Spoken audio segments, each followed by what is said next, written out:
So, you want to be better at sales. Well, I'm going to share with you 7 rules for you to make more sales and help you make more money in whatever business that you're in.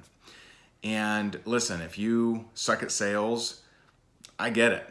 I used to suck at sales. I didn't understand it. I thought you had to be pushy. I thought that you had to chase and beg people and be a nuisance. And the truth is, none of that's true.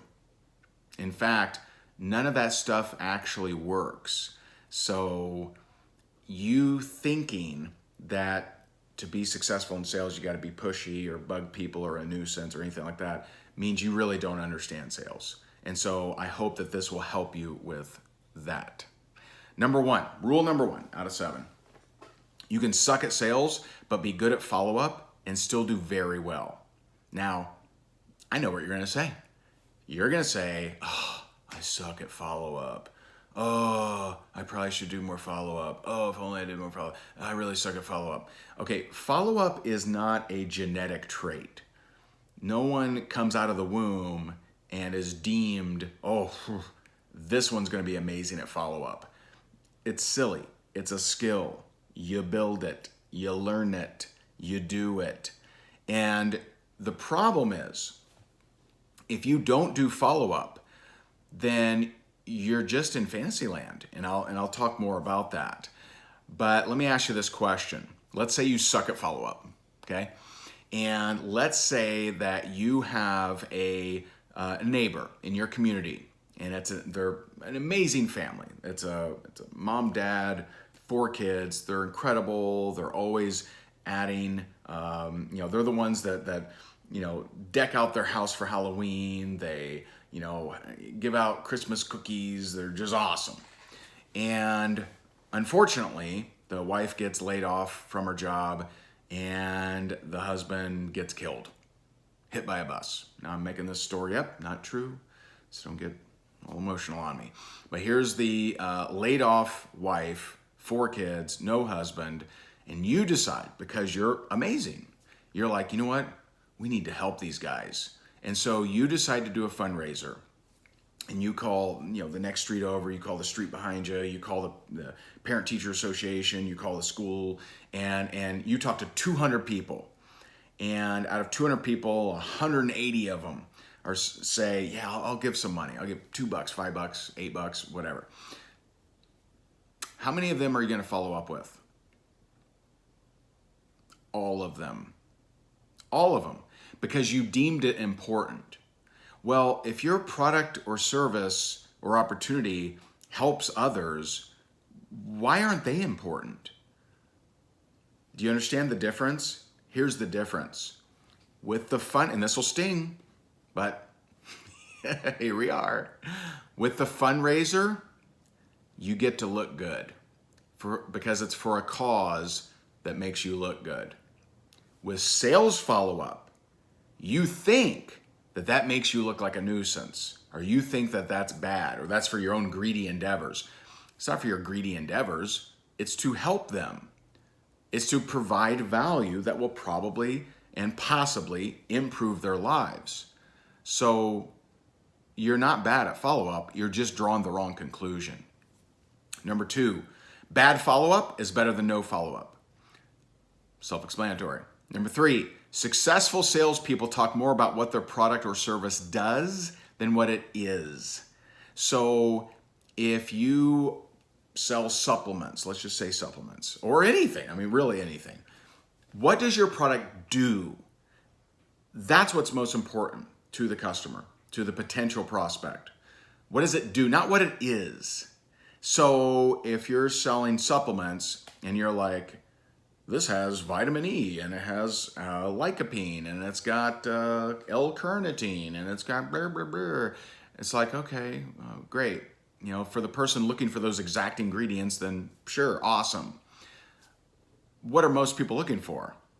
They're not looking for exact ingredients. They're looking for results. They're looking for, what will this do for me? Will it help me lose weight? Will it give me more energy, less aches and pains, etc. and so forth? If you're a trainer, what it is a 6-week intense boot camp where we lift stuff and place them back down. okay, well, what does it do?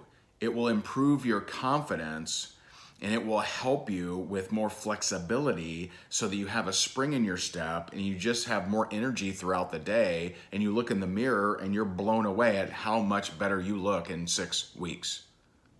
Which one do you think sells more? Which one do you think works better? What it does, not what it is, okay? And I mentioned this, but number 4 is if you're not following up, you're just living in a fantasy land, but here's how bad it is. You're losing 50 to 98% of the sales you could be making if you're not doing follow-up. And how can I say that? How can I possibly know? Well, I actually worked with and learned from Grant Cardone, and I talked to his sales manager of his sales team. And I asked him this question. Now, this is professional salespeople. They're incredible. They've been trained and hardened and battle worthy. And I asked the simple question, how much of your sales are made on the first contact? The answer, 2%. 98% of their sales come in the follow-up. Now, this is professional salespeople. So I'm going to assume you're not better at closing than them. So it might be 99% of your sales, but it's at least 98% because I'm going to assume you can't close as good as they can. Okay? If you're not following up, you're leaving a lot of money on the table. Number 5, everyone says, I don't want to be pushy. I don't want to be pushy. And they associate, I don't want to be, pushiness with sales. Well, that means that you think you have to be pushy to make money in sales and that's what works, but it's not. Being pushy is not what works. If you have to have a label, being pulley would be better. Pulling, having a vision of what your product does, pull them to want to buy it. Not you pull them, but the vision of what it does and how it could help them and what problems it could solve. Let that vision of what the product or service or opportunity can do for them, pull them to want it. Not you push it, not you smack them over the head with it. That was number 5. Number 6, if you want the easy button for sales, out-teach your competition. What am I doing right now? I'm teaching, right? We obviously have courses and books and all kinds of things, right? But today I'm teaching. I'm sharing you rules that will help you with your sales. Out-teach your competition and do the things they won't do. For example, I spend hours a day answering questions that people text me at 239-829-9831. My competition doesn't do that. They don't want to do that. Right? So out-teach your competition, do the things that they won't do, and you will build loyalty. You'll build people that want to buy from you, that want to be connected with you, and want to root for you. Now, understand this. No farmer reaps what they sow at the same time. So some of this kind of work of teaching, I may not get sales right off this video. Very, very possible. I'm not pitching anything, right? And so you don't sow and then reap the same day, right? So you sow, you put the seeds out there, you water it, you put some more seeds out there, maybe some fertilizer, maybe some different things, and then you get to reap what you sowed, okay? And so there's a delay to this, and that's quite natural. And so you're not gonna, when I say easy, some people confuse that with quick, not necessarily quick. But if you want sales to be easy, then just have so much education and value out in the marketplace that you can't stop sales. At this point, I could not stop sales to our company. If I stopped doing videos right now, yes, they would decline. I'm not delusional. Yes, of course, we would stop getting as much attention. I wouldn't be on different podcasts and different things like that. So yes, sales would slow. But they wouldn't stop, and they probably wouldn't stop for years and years and years because of all the content, value, and training I've put out there in the marketplace. You can do that too. And by the way, this is coming from someone who was terrified of public speaking, who was horrible at doing videos, who is more introverted, right? I show up on video, but I'm more of an introverted kind of person. And so like all of those excuses are like, so what? You can do it too. Lastly, rule number 7, Okay? Surprise your customers and clients by delivering to them more than they paid for every time. I see this all the time where companies or even individuals, they promise a thing, they sell a thing, they deliver something less. They deliver something not as good. That doesn't make any sense. Over deliver. Have people delighted with what it is that you do.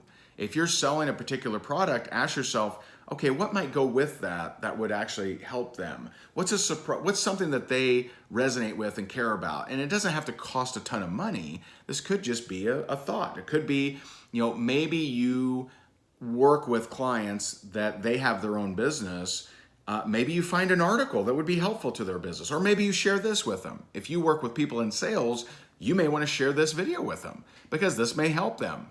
There's few people you meet that don't violate at least one of these rules. And so I hope these was helpful. I hope these 7 rules were helpful. I hope it helps you make more sales, because I know that if you believe in your product, service, or opportunity, then you making more sales actually helps the world, not hurts it. And so let's get out there, let's make an impact, and have a great day.